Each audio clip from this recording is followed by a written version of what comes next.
Hello everybody and welcome to another episode of Roshamjoe Paints. As always, my name is Joe and today I will be working on the Tyranid Deathleaper and I will be doing a pre-paint prep video.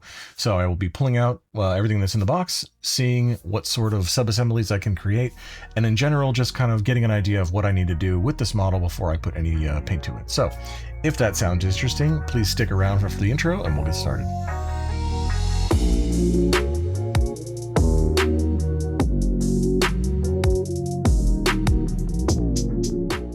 So up front, I just want to let everybody know that I apologize in advance that the Tyranid Deathleaper will inevitably be called a Terminid, and that goes for any Tyranid I end up painting on this channel. This is the first one I'm going to be working on, but I do play a lot of Helldivers too, and Tyranid and Terminid, as well as the aesthetics, just so close that at some point it's going to happen, and I apologize. That said, the Deathleaper is painted in the Hive Fleet Leviathan paint scheme, which is the same one I will be following pretty closely, if not exactly, just because I really enjoy that paint scheme, and that is how all of my Tyranids are painted currently. The back artwork has little other angles. You also can go to the Games Workshop page where it will have a 360 view, or you can follow along with my paint video whenever I make that. Now I say most of my Tyranids because one of them is currently painted as Hive Fleet Sautek. So there you go. Why did I do that? I don't know. I just had an extra model and I had my Necron paints out and I thought, what if this was silver and green? I do a lot of silver and green. They're a lot of fun. So anyways, I already opened the box previously because I had ripped the box multiple times. I got this thing in, I don't remember what it came out, but basically the day it came out, I had it in my hand and it was closed until earlier today when I finally opened it.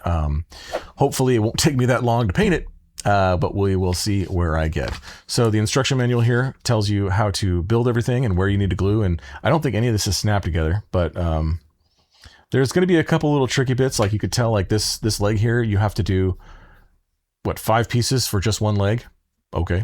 It'll be a little bit interesting. The arms, I'm probably going to try to do sub-assembly. Well, I know I'm going to be doing sub-assemblies because as we go through the book here, you can see there's a lot of different little pieces that pop on. The main thing that I try to avoid when doing sub-assemblies is I like to paint everything separate and then glue it together afterwards. If it's going to leave a big seam, then I just begrudgingly put it together and deal with not being able to get all little nicks and crannies.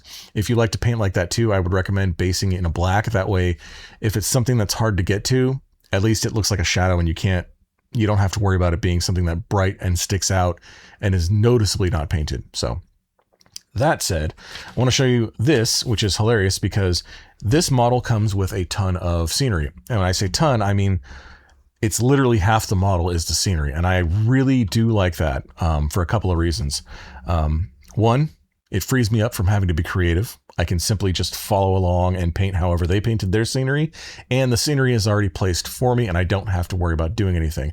If it was up to me, he would end up walking around on a big plain base with a little bit of scenery, a little bit of foliage or something underneath him. It wouldn't look as good. This way, it actually looks like it's properly placed and it was intended, right, instead of an afterthought.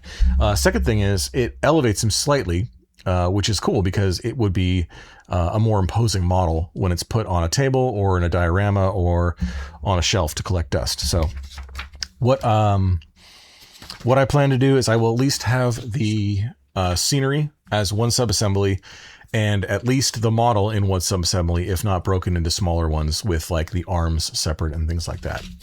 Quickly show you the base. The base is this size, and for reference, this is a Terminator base. So again, it's going to be a pretty imposing model, I think, when it's on the table here. So let me show you the sprues. The sprues, again, here are that's scenery, these 3 pieces. So a good chunk of the model here is going to be the scenery.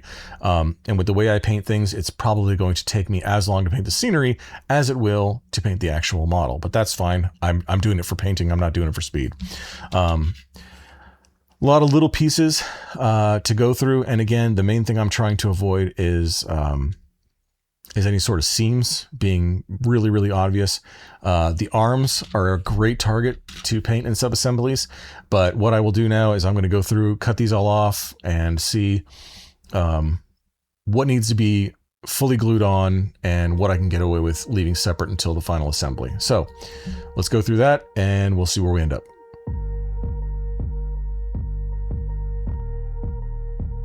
So something I wanted to note here was that I'm not choosing to clip everything off and then look to assemble it later like some giant puzzle, as it does get kind of confusing.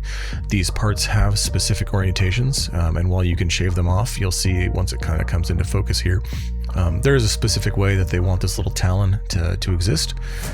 Inside the socket here, again, kind of the focus needs a little bit of help there, but inside the socket there is a specific orientation. So again, you can shave that off and position however you want, but I'm choosing just to go with, again, however it tells me to. When I glue these together, I'm going to be using the plastic cement, which will fuse the two pieces of plastic together permanently, and they will no longer be able to come apart unless they break. So if you use something like super glue, that can actually be undone. You put it in a little bit of the simple green, and you can leave them there for a very long time, and it'll strip the paint off as well as eat up any glue, and then you can start fresh. But I don't plan on taking these guys apart, so I'm going to be using the plastic cement.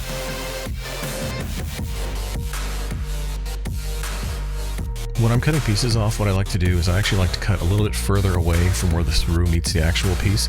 If it's a flat edge, maybe not, but in general, it's a better practice to do that, and then to come back with something like a hobby knife, or more precise than snips, just to make sure you're not cutting a large chunk. Because what'll happen is as you clip with the clippers, that is, there's a chance that it can actually stretch or yank the plastic and give you a nice big divot. So what I'll do is I'll cut further away, and I'll come back with something like a hobby knife and clean it up after that. Then once you've got everything cleaned up, or at least you think you got it cleaned up, make sure you test fit, so that one, you know the proper orientation, so that before you put any glue on there, as once you put the glue on, you've got a limited time to work with it. But just to make sure, like, you test fit it and see if there's any gaps that are caused by maybe some sprue that you missed, or you want to use a sanding stick or something just to shave it down a little bit tighter. You know, the more work you do at this stage of preparing it and making it look good, the less you have to do later trying to fix any gaps or trying to fix any issues you had during the assembly process.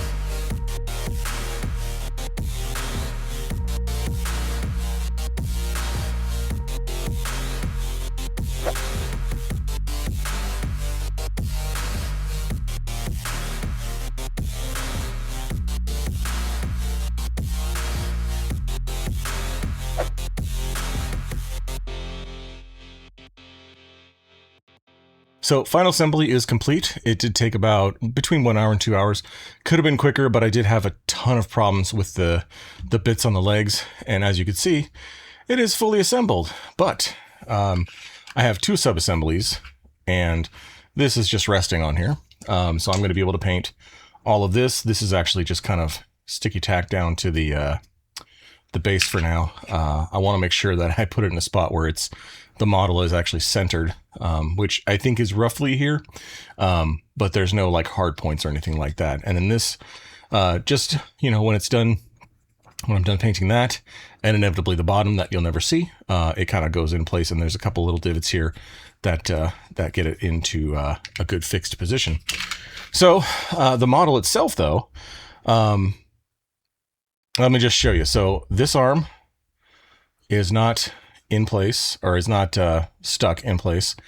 It just kind of like snaps into place into there. There's some guides on both sides again. So that's this piece, and here the only piece you had to glue on was this little guy right there again. Those tons of little claws that just made my life a living nightmare here. So you got his arm, and this arm is again just sticky tacked in place. No problems. Same thing on this side. Actually, the leg just kind of fell off, so there you go. The leg rests on the outside, on his right leg, rests on the outside just right here. So that will go into place and glue on quite easily later. You just want to make sure that, because this is a mount point for the base itself, just make sure that this isn't glued on in a weird position when you go back to finally finish that. So that is his leg. Again, on this side, we got another arm. And again, same thing. It's just held into place with a couple of indents. And this one I held on with sticky tack. And now that I'm taking it apart, I realized that I didn't do my little whirly-do show off it assembled. which I might have to do later. But that'll be the last time because this does want to break apart with all the fiddly little bits. Now, the head comes off as well. The rest of this is all fully assembled. The only other piece on here, which I'm only going to take off once, and then maybe assemble later to do my turntable here, is this leg. And now the leg, you'll see, is on the top of this little skirt here, but underneath. So it is a little bit trickier. I'm going to grab pieces. So there's little, I don't know if I could show those off. There's little bits here. These two talons are all glued in place. They're all sharp and they're all going to get caught on it. So I would recommend grabbing it up here, and then you just kind of rotate this way, if that makes sense.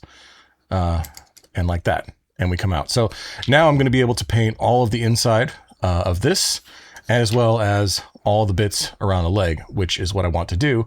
And then when I'm done, of course, now we went like this. So we're going to have to roll it into place, something along like that. Let's see if I can get it centered in the camera. Again, don't try your best not to touch and voila, we're in place. So there you go. That is my sub-assemblies, which is essentially the body and upper lower body, head, shoulders, knees, toes, and it covers the other arms. You can make a song if you want, but don't run into any sort of copyright issues. So that, along with the base, and there we are. So that is how I'm going to paint it. And hopefully within a couple weeks, if not sooner, I will actually have a painting video of the release of this video. But since I haven't made anything in a really long time, I might just put this video out and then work on painting it. So it could be a couple more weeks, could be a month before it's fully out, because again, I take a long time to finish stuff. And then if it takes me as long to edit as to paint, we'll see in 2027, but hopefully not, hopefully it'll be sooner. We'll get that done.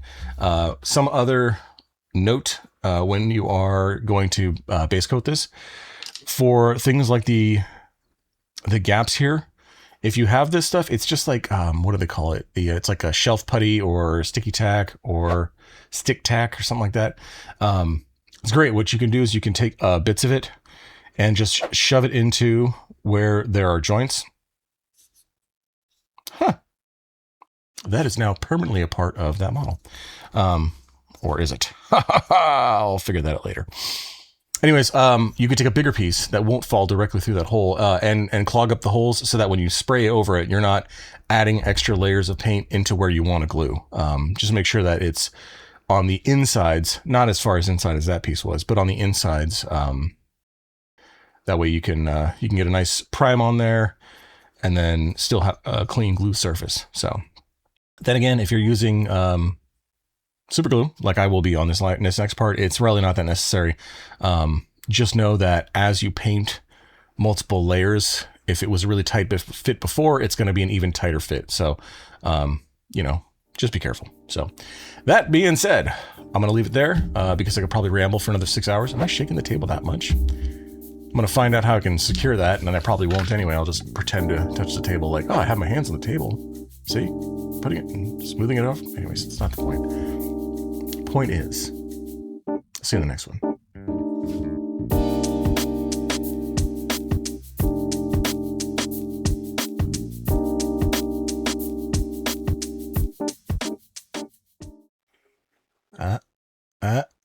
Get out. Yeah. Poke it through. It's like Operation without all the jump scares.